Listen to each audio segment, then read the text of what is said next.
Hi most welcome to all of you. आप सभी का हमारे इस यूट्यूब चैनल पर बहुत बहुत स्वागत है।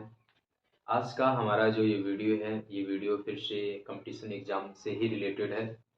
कंपटीशन एग्ज़ाम में आने वाले क्वेश्चन से संबंधित है। आज का जो क्वेश्चंस होंगे ये बेस्ड होंगे मेंटल एबिलिटी के, और आने वाला जो कंपटीशन एग्ज़ाम सूर्योदय सोशल वेलफेयर ट्रस्ट के द्वारा कराया जाने वाला है, उसके ग्रुप ए से संबंधित होंगे, उसी पर बेस्ड होगा। लेकिन जो भी क्वेश्चंस होंगे काफ़ी मोस्ट इंपॉर्टेंट होंगे और सबके लिए इंपॉर्टेंट होंगे, चाहे किसी भी ग्रुप का स्टूडेंट हो। आने वाले किसी भी कंपटीशन एग्जामिनेशन, चाहे कोई भी कंपटीशन एग्जामिनेशन हो, किसी भी संस्था के द्वारा कराई जा रही कंपटीशन एग्जामिनेशन, या नवोदय विद्यालय का एंट्रेंस एग्जाम हो, या आर्मी स्कूल का एंट्रेंस एग्जाम हो, ज्ञान विद्या का हो, किसी भी कंपटीशन एग्जामिनेशन, कोई भी कंपटीशन एग्जामिनेशन हो, हर एक कंपटीशन एग्जामिनेशन के लिए काफ़ी ये मोस्ट इम्पॉर्टेंट क्वेश्चंस होंगे। और ये क्वेश्चन जो होंगे मेंटल एबिलिटी के होंगे, मतलब मानसिक योग्यता के क्वेश्चन होंगे। तो जिसमें सबसे पहला मैं क्वेश्चन आपको बताने जा रहा हूँ, ये क्वेश्चन है एक कुछ अक्षरों का अनुक्रम है जो एक क्रम में लिखे गए हैं, और इस क्रम में अगला अक्षर क्या आएगा, अगला लेटर, उसी को बताना होगा। जैसे कि क्वेश्चन नंबर 1 है,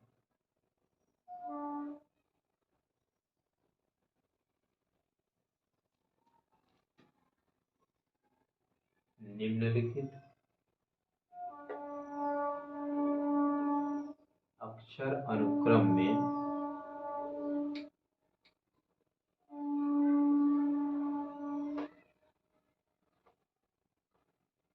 अगला अक्षर होगा। मतलब हम एक क्रम लिख रहे हैं अक्षरों का, इसमें अगला अक्षर क्या होगा उसी को बताना होगा। D, H, L, T, T, इसी प्रकार से अगला जो लेटर होगा वो क्या होगा। ये ऑप्शन उसके दे दिए जा रहे हैं। ये है ऑप्शंस जो हैं जेड, ए, बी, एक्स। आपको समझना है कि बताना ये है कि इसमें जैसे डी के बाद एच है, एच के बाद एल, फिर पी, फिर टी, तो ऐसे ही इसी प्रकार से इसी जिस क्रम में ये लिखे गए उसी क्रम में अगला लेटर क्या होगा।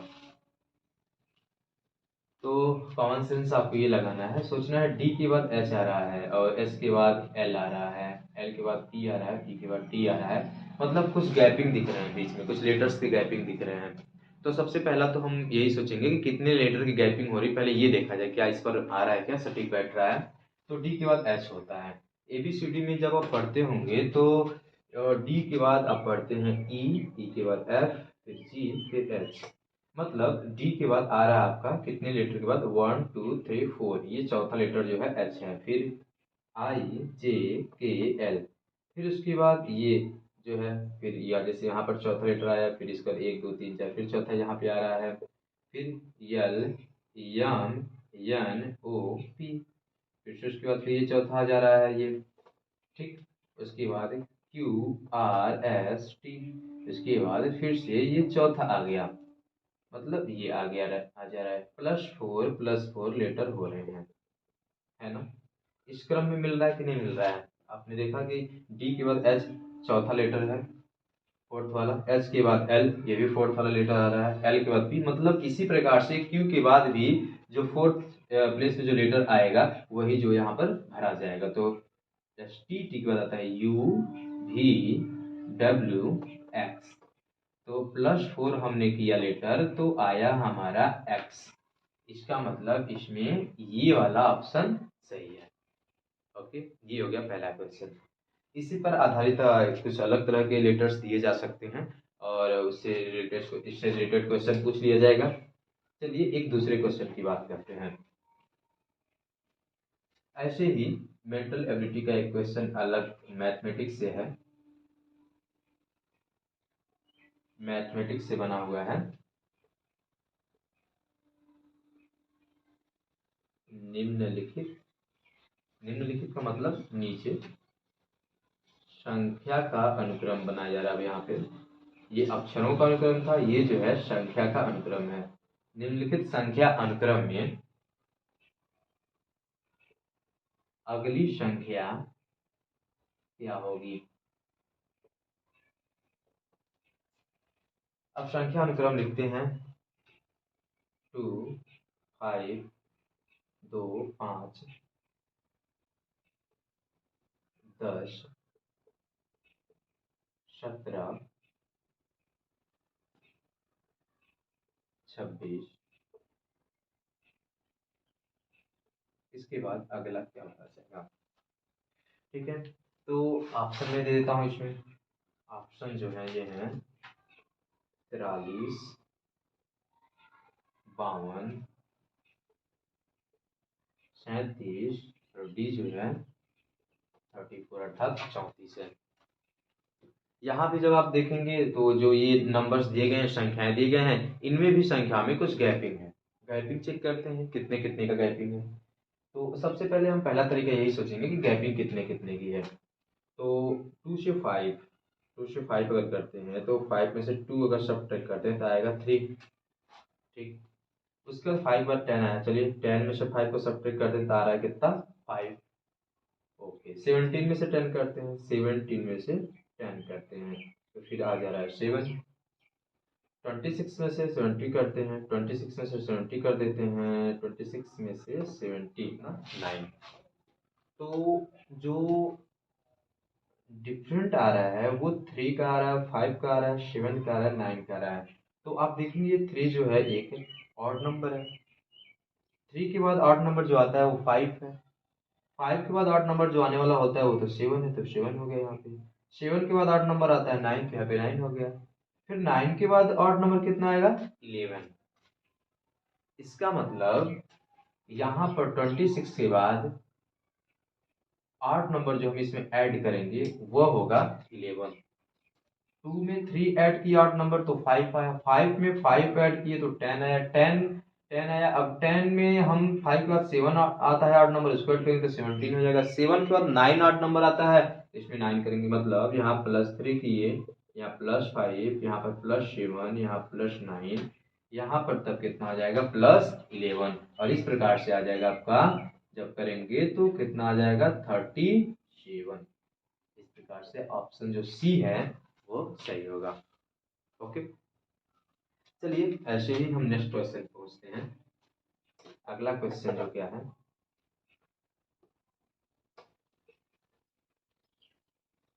अगला क्वेश्चन जो है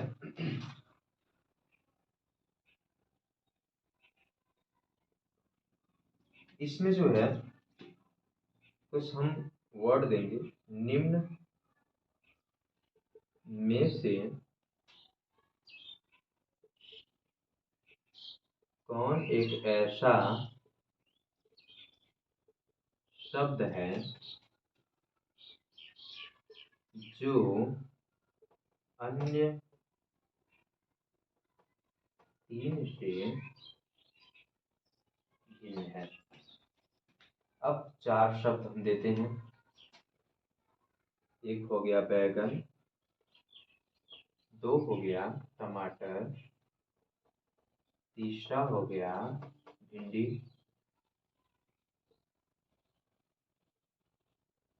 और चौथा हो गया आलू। ये सब्जियों में 4 शब्द, ये मतलब 4 हो गए। ये 4 हमने ऑप्शन दिया है। ये 4 ऑप्शन में से कोई एक ऑप्शन जो होगा वो सबसे डिफरेंट होगा। हमको यही पता करना है कि कौन सा एक ऑप्शन है जो सबसे डिफरेंट है और से। तो फिर बच्चा अगर माइंड लगाएगा तो सोचेगा कि बैगन, टमाटर, भिंडी, आलू, मतलब सारे को हम सब्जियों में यूज करें तो डिफरेंट कैसे है।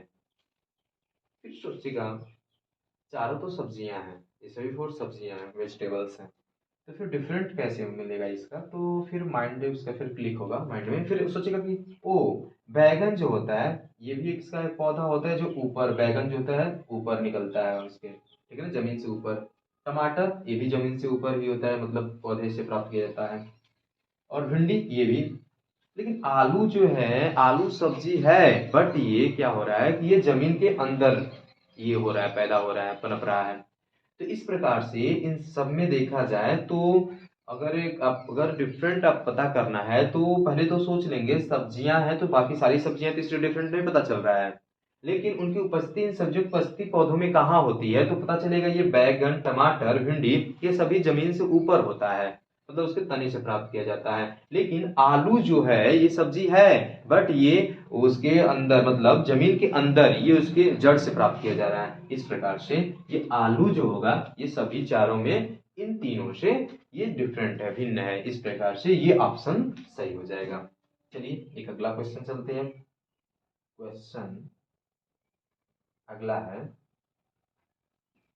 एक तालाब है, एक तालाब में 1255 मछलियां हैं। तालाब में जो फिश हैं, एक पॉन्ड है उसमें जो फिश हैं 1255 हैं, 1255 मछलियां हैं। यदि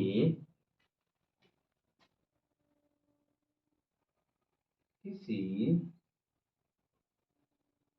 बीमारी के कारण 1055 मछलियां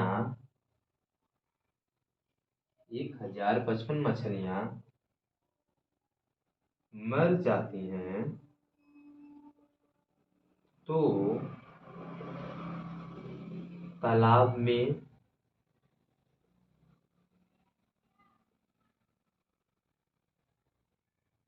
कितनी मछलियां बची? अब देखिए ये जो क्वेश्चन है इस क्वेश्चन को समझते हैं। ऑप्शन है 1255, दूसरा ऑप्शन है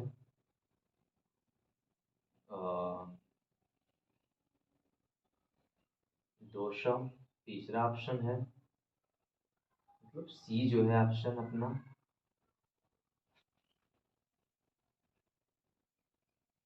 1055, और डी जो ऑप्शन है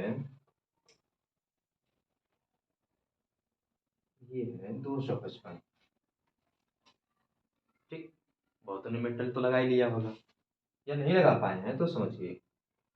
तालाब है, उस तालाब में कोई एक पॉन्ड है, उस पॉन्ड में 1255 1255 1255 मछलियां हैं। अचानक तालाब में कोई बीमारी होती है, मतलब बीमारी फैलती है मछलियों के बीच, और उसके कारण 1055 मछलियों का उस तालाब में मृत्यु हो जाती है। तो बताना है कि तालाब में कितनी मछलियां बची। बच्चे सोचेंगे कि 1255 थी, 1255 थी, उसमें से 155 का डेथ हो जाता है, मर जाती हैं किसी बीमारी के कारण, कोई डिजीज होता है उसके कारण मर जाती हैं। तो फिर अगर 1055 मर गई तो फिर बची कितना है, तो 1255 में से 1055 सब्ट्रैक्ट कर देते हैं। तो फिर 1055 जब सब्ट्रैक्ट कर देंगे तो जो बचेंगी 200 जो है बचेंगी।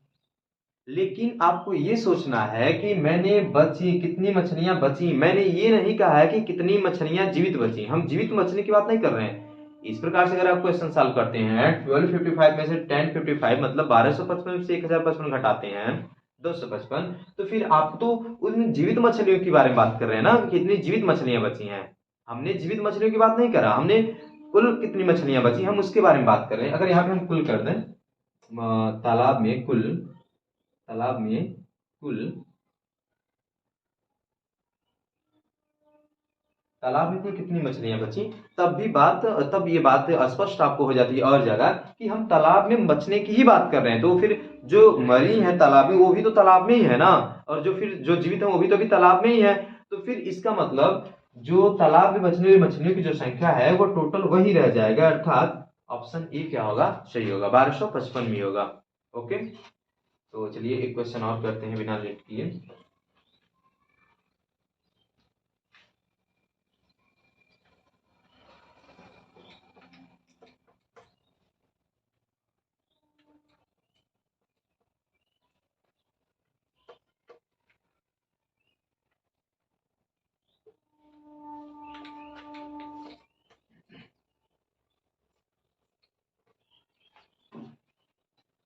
क्वेश्चन है,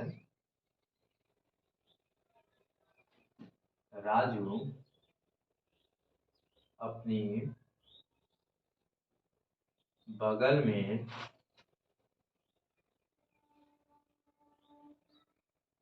बैठी रीता से कहता है कि तुम मेरे पिता के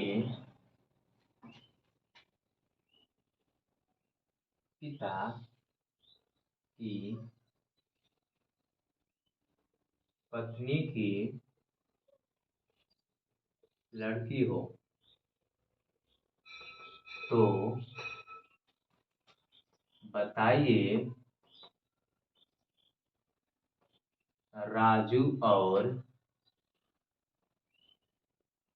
रीता के बीच क्या संबंध है। ऑप्शन है ए बहन का, बी ऑप्शन है आपका दादी का, सी ऑप्शन है बुआ का और डी ऑप्शन है चाची का। अब बात को समझिए, फिर क्वेश्चन तो आपने समझ ही लिया, एक बार और क्वेश्चन समझिए। राजू है, राजू अपने बगल में बैठी हुई एक लड़की जिसका नाम रीता है, उस रीता से कहता है कि रीता तुम मेरे पिता के पिता तुम मेरे पिता के पिता की पत्नी की लड़की हो। तो फिर बताना है आपको कि उस राजू और उस जो लड़की से कह रहा है उसके रीता, उसके बीच में क्या संबंध है। तो फिर आप सोचेंगे तो आप पाएंगे कि राजू कहता है उस लड़की से कि तुम मेरे पिता के पिता, अर्थात तुम मेरे पिता के पिता मतलब मेरे बाबा, आपके पिता का पिता तो आपके बाबा होंगे ना, फिर उनकी पत्नी मतलब दादी, मतलब तुम उसकी वो जो है कहता है, रीता कहता है कि तुम मेरे पिता के पिता मतलब तुम मेरे बाबा की पत्नी अर्थात मेरी दादी की लड़की हो। अब दादी की लड़की क्या कहलाती है आप सोचिए, आपकी भी होंगी, आपकी भी दादी की लड़की होंगी, आप क्या कहते हैं उनको, आपकी दादी की लड़की मतलब होने का मतलब ये होगा कि आपके पापा की बहन, क्या कहते हैं आप उनको, बुआ कहते हैं। तो फिर इसका ऑप्शन वही होगा, बुआ क्या हो जाएगा, सही हो जाएगा। ठीक है, तो इस प्रकार से ये हो गए 5 क्वेश्चंस हैं और ऐसे ही और भी क्वेश्चंस अपलोड किए जाएंगे। ठीक, हम छोटे छोटे वीडियोस बना करके अपलोड कर रहे हैं ताकि, और इफेक्टिव वीडियोस बना रहे हैं ताकि इससे ही रिलेटेड ऐसे ही क्वेश्चंस एग्जामिनेशन में आएंगे। आप तैयारी बनाते रहें, मेहनत करते रहें और उम्मीद करते हैं कि आपको ये वीडियो पसंद आई होगी और आशा करते हैं कि आप इस वीडियो को और बच्चों के भी साथ शेयर करेंगे ताकि कोई बच्चा इससे वंचित न रह जाए और उसे भी पता हो जाए कि एग्जामिनेशन का क्या पैटर्न है, कैसे क्वेश्चन किए जा रहे हैं। आशा है कि आप हमारे इस वीडियो को लाइक करेंगे, शेयर करेंगे और चैनल को सब्सक्राइब भी करेंगे पसंद आए तो। और जाते जाते फिर मैं आपको एक बात बोलना चाहता हूँ कि कोरोना का दौर फिर से चालू हो रहा है और इसलिए आप सतर्क रहें, कभी भी घर से बाहर निकलते समय मास्क का प्रयोग करें, हमेशा स्वस्थ रहें, मस्त रहें। जय हिंद, जय भारत।